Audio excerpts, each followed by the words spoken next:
welcome back to Storytime at Nana's House, friends and family. So good to see you once again. The book I'm reading out of, continuing with stories number 3 and 4, is in the 365 Bible Stories and Prayers book for kids. This is published by my friends over at Cottage Door Press, who give me permission to read this for you. So here we go. We're up to the story of the first sin, found in Genesis chapter 3. Adam and Eve were allowed to eat the fruit of all the trees in their home, the Garden of Eden, except for one. "This is the tree of knowledge," God told them, pointing out a beautiful tree covered with ripe, rosy, well, they think it's apples, but I'm not sure, fruit. "You must never touch this fruit." One day, a snake who lived in the garden saw Eve standing by the tree of knowledge. She was looking up at the juicy apples that hung from its branches. Slyly, the snake slithered up to her.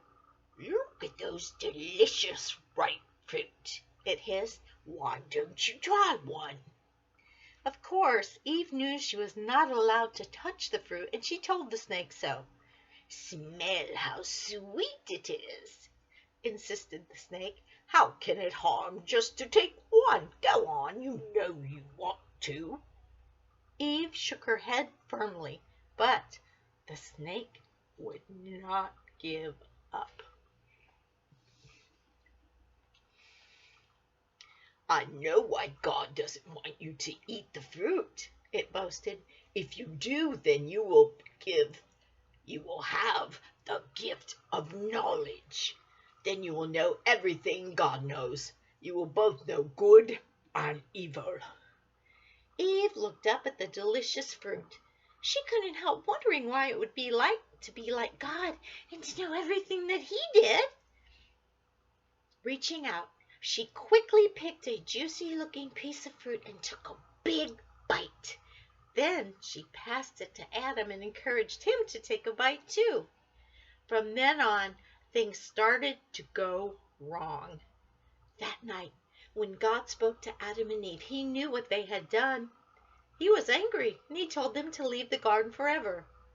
To make sure they couldn't return, God sent an angel to guard the entrance. Story number 4. God tells Noah to build an ark. In the world outside of Eden, Adam and his children's children lived a different life from the one God had planned for them in Eden. Even so, God didn't forget them and never stopped loving them. But more and more of the people forgot God and stopped loving Him. After many years, God became very unhappy. The world was not as He wanted it to be.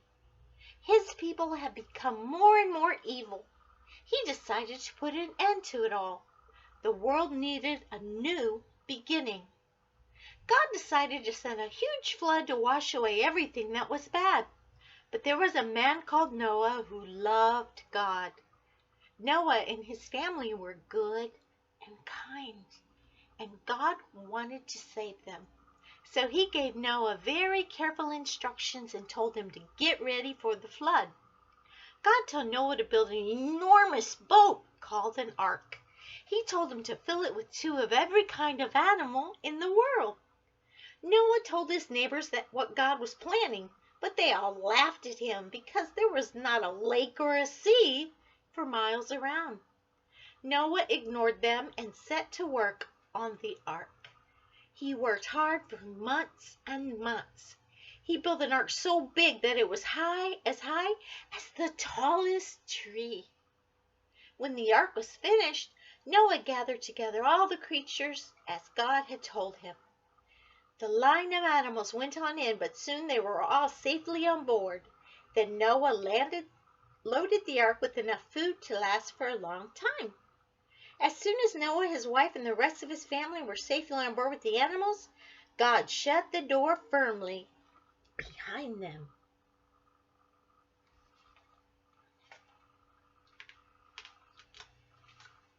Then it began to rain, slowly at first and then faster and harder. The rain beat down on earth like an enormous drum. Streams turned into rivers. Rivers flowed into seas. Soon all the seas joined together as one. The water spread and rose across God's earth until not even the tops of the highest mountains could be seen. It rained without stopping for 40 days and 40 nights. There was nothing to see but water. At last the rain stopped and the waters began to go down. Noah sent a raven to see if there was any dry land, but there wasn't. Noah waited 7 more days and then tried again. This time he sent a dove, which returned carrying a bright new olive leaf in its beak. Noah knew that the water was going down and the plants and trees were growing again. Noah sent the dove out again 7 days later. It did not return. Now Noah knew the floods had completely gone and it was safe to leave the ark.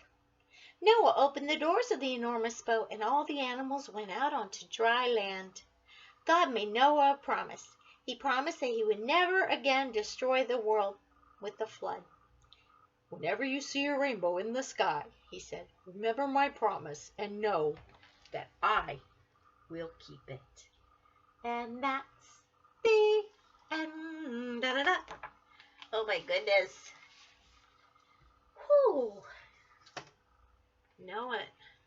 They have actually, in the United States, there is a place, I believe it's called the Ark Experience, and it's in Kentucky, I believe.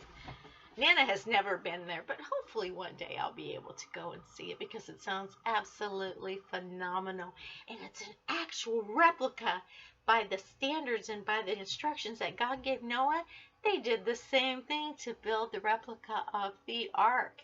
So check it out if you live in the United States, or maybe you don't. Maybe it would be something, though, that you might be interested, a place to come and visit in the state of Kentucky called the Ark Experience. And again, I hope to get there one day too. Well, my friends, it is time for me to go, but before I do, I want to encourage you to continue letting your light shine by being kind. Until next time, take care of yourselves. God bless you. And always, always, always remember that this Nana right here really does love you. Take care.